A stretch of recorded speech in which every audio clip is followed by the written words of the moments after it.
1.5 एकड़ में फूल गोभी की फसल की हुई है और आज इसको लगाए हुए करीबन 20 दिन हो चुके हैं। नीचे फंगस लग जाती है और पौधे मुरझाने लगते हैं, पौधे की ग्रोथ रुक जाती है, रोग आने की शिकायत रहती है, जैसे नीचे जड़ गलन और कॉलर रोड की समस्या आ सकती है, डायमंड बैक मोथ आ सकता है, कोफिनोज आता है 40% और साइपरमेथ्रिन आता है 5%। छोटे पौधों में इल्ली के लिए सबसे बेस्ट इंसेक्टिसाइड है इमाबेक्टिन। दोस्तों आगे जो भी मैं फर्टिगेशन करने वाला हूँ इसमें, कि जैविक में मान लो या रासायनिक में, जो आप ये प्लॉट देख रहे हो ये करीबन 1.5 एकड़ में फूल गोभी की फसल की हुई है और आज इसको लगाए हुए करीबन 20 दिन हो चुके हैं। तो देख सकते हो आप इसकी ग्रोथ कैसी है। थोड़ी अब की बार ग्रोथ तो कम है क्योंकि हमारे एरिया में बारिश ये नहीं हुई है और अब ये 1-2 दिन पहले हुई थी बारिश, अब मौसम खुल गया है, हम इसकी निराई गुड़ाई करवा रहे हैं। तो दोस्तों आज ये वीडियो बहुत ही महत्वपूर्ण होने वाला है क्योंकि इसमें आज बताने वाला हूँ कि 20 दिन की जब भी फूल गोभी की फसल होती है तो उस टाइम पे किसान को क्या क्या सावधानियां बरतनी चाहिए, वो सब डिटेल इस वीडियो में बताने वाला हूँ। तो आप इस वीडियो को अंत तक जरूर देखिएगा। नमस्कार, स्वागत है आपके हमारे चैनल खेती पर चर्चा पर। तो भाइयों अगर इसको आपने सब्सक्राइब नहीं किया है तो सब्सक्राइब करें और बेल आइकन को जरूर दबाइएगा ताकि खेती से जुड़ी हर उपयोगी जानकारी सबसे पहले आपको मिले। जब आपकी फसल 20 दिन की हो गई है तो अक्सर किसान गलती कर देते हैं कि उसकी देखभाल की, तो आगे चलकर उनका उत्पादन भी कम होगा। किसान साथियों आपको निरीक्षण करना चाहिए कि खेत का कि इसमें कोई नीचे गलन तो नहीं आ रही है। अगर गलन आएगी तो आपका पौधे का विकास नहीं होगा, ऊपर पत्तों पे कुछ धब्बे तो नहीं बन रहे। तो ये कुछ जानकारियां किसान भाइयों को 20 दिन जब 20 दिन की हो जाती है उस टाइम पे ध्यान देना चाहिए क्योंकि इस टाइम पे बहुत ज्यादा रोग आते हैं। तो किसान भाई इस टाइम पे ध्यान नहीं देते हैं तो आगे चलकर उनको बहुत बड़ा नुकसान उठाना पड़ता है। तो दोस्तों आज बताने वाला हूँ कि जो 20 दिन की फसल हो जाती है तो इसमें कौन कौन से रोग आते हैं और उनका निदान कैसे करना है। तो चलिए आज मैं बताने वाला हूँ कि जैसे बारिश का मौसम खुल गया है तो इस टाइम पे बहुत ज़्यादा रोग आने की शिकायत रहती है, जैसे नीचे जड़ गलन और कॉलर रोड की समस्या आ सकती है। तो इसके लिए किसान भाइयों को अपने खेत का निरीक्षण करना चाहिए कि कहीं पे जड़ गलन या कॉलर रोड तो नहीं है, अगर होगी तो इसका निदान या उपाय क्या करना है। तो किसान साथियों सबसे ज़रूरी काम तो ये करना है कि इसमें बारिश का पानी कहीं पे इकट्ठा नहीं रहना चाहिए, जिससे क्या है कि नीचे फंगस लग जाती है और पौधे मुरझाने लगते हैं, पौधे की ग्रोथ रुक जाती है। तो इसके लिए आप जैविक में ट्राइकोडर्मा यूज़ करना चाहिए। हर 1-2 पानी के बाद में उसको रेगुलर आप ट्राइकोडर्मा को चलाइए। उससे क्या है कि नीचे जो भी फंगस जनित रोग है, जो जड़ गलन वाले, उनको क्या है कि कंट्रोल करते हैं ट्राइकोडर्मा। और दूसरा रोग इस टाइम पे आ सकता है ब्लैक रोट, या जो भी आपके पत्तों के ऊपर बिल्कुल किनारों पर ब्लैक ब्लैक धब्बे दिखते हैं, तो उससे क्या होता है कि पौधा पौधा ग्रोथ नहीं करता है और वो रोग ज्यादा से ज्यादा फैल। इससे बचने के लिए आप एक फंगिसाइड में स्प्रे करना होगा, और या तो आप कॉपर ऑक्सीक्लोराइड आता है उसका लीजिए, ये रेडोमिल गोल्ड भी ले सकते हो। तो इन दोनों में से कोई भी आप एक स्प्रे निकाल सकते हो।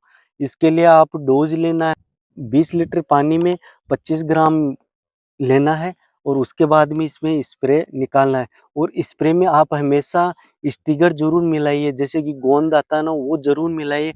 उससे क्या होगा कि जो स्प्रे यहाँ पे ऊपर करता है ना तो वो नीचे तक कवर करता है, फैला देता है अपना स्टिगर, ये काम करता है। तो आप कभी भी अगर आप कभी भी स्प्रे कोई सा भी करो किसी फसल में, सब्जी फसलें या कोई से भी में, तो आपको किसान भाई स्टिकर जरूर मिला।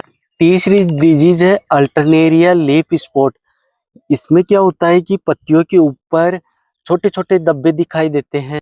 ये रोग अधिकतर ज्यादा नमी और बारिश में फैलता है और इसके रोकथाम के लिए आप कोई एक अच्छा फंगिसाइड जैसे एम स्टार या एम स्टार टॉप, इन दोनों में से एक के मिल जाए तो इसका स्प्रे निकाल सकते हो।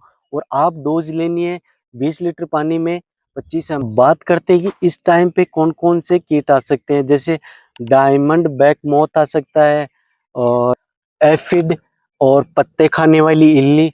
तो इसके लिए आप एक इंसेक्टिसाइड का यूज कर सकते हो जो प्रोफेक्ट सुपर आता है, जिसमें प्रोफेनोस उसमें टेक्निकल आता है, वह प्रोफेनोस आता है 40% और साइपरमेथ्रिन आता है 5%। छोटे पौधों में इल्ली के लिए सबसे बेस्ट इंसेक्टिसाइड है इमामेक्टिन। उसकी डोज आपको 10 ग्राम 20 लीटर में लेनी है और उसके बाद में इसमें स्प्रे निकाल देना। तो किसान भाई जब 20 दिन की फसल हो जाती है तो उस टाइम पे क्या है कि जैसे खरपतवार उगाती है और उस टाइम पे 20 दिन बाद में खरपतवार बहुत तेजी से ग्रोथ करने लगती है, जिससे कि पौधे के पोषक तत्व है जैसे पानी धूप इनको खींच लेती है। वो तो इससे क्या होता है कि पौधा ग्रोथ नहीं करता है। तो किसान भाइयों आप जितना जल्दी हो सके उतना इस टाइम पे जब आपकी फसल 20 दिन की हो जाए उस टाइम पे घास को निकलवाना चाहिए। जल्दी से जितना जल्दी हो सके उतना आपको घास को निकलवाना चाहिए, क्योंकि जितना घास को निकलवाओगे आप वो ग्रोथ करेगी, पौधे ग्रोथ करेगी। तो किसान भाई आपको ध्यान रखना है कि जैसे जैसे कि आप घास निकलवाते हो, अगर आप खुरपी से निकलवाते हो या जो खस्सी से निकलवाते हो तो इसी पौधे के पास में आपको जो इस पौधे के पास में नहीं निकालना, पौधे के पास में उस कस्सी या खुरपी को लगाना नहीं है, क्योंकि इसकी 20 दिन में जड़ें थोड़ी कम रहती है। तो अगर जड़ें हिल जाएगी तो पौधा ग्रोथ नहीं करेगा, उसको वापस सेट होने में उसको वापस वापस से वो सेट होगा ग्रोथ। तो दोस्तों अगर आप जिस टाइम पे इसके खरपतवार निकालते हो तो इन पौधे की जड़ों को डिस्टर्ब नहीं करना चाहिए, मतलब हिलाना नहीं चाहिए। तो इससे क्या है कि एक तो ग्रोथ रुक जाएगी, पौधा ग्रोथ नहीं करेगा। तो किसान भाई ये आपको विशेष ध्यान रखना है आपको। सबसे महत्वपूर्ण बात ये है कि जैसे आपकी खरपतवार निकल जाती है उसके बाद में आप हर पौधे पे मिट्टी चढ़ाना जरूरी होता है।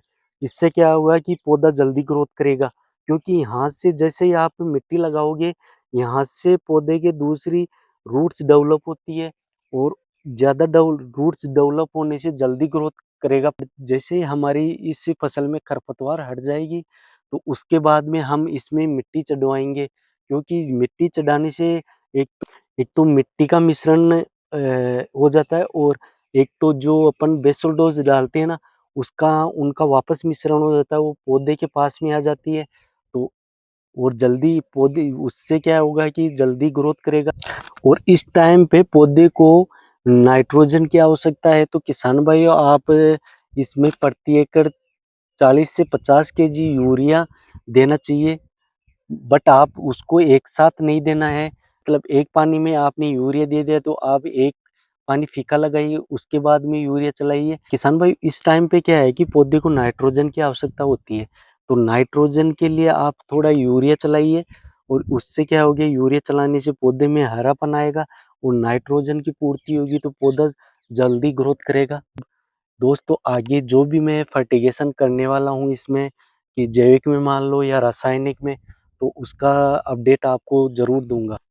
दोस्तों इस वीडियो में बताई गई बातों का अगर आप ध्यान रखोगे तो आपकी फसल स्वस्थ रहेगी और उत्पादन भी बहुत ज़्यादा मिलने वाला। किसान साथियों वीडियो पसंद आए तो लाइक करें और अपने किसान साथियों को शेयर ज़रूर करें और चैनल को सब्सक्राइब करना ना भूलें। धन्यवाद और मिलते हैं अगली वीडियो में एक नई और उपयोगी खेती की जानकारी के साथ।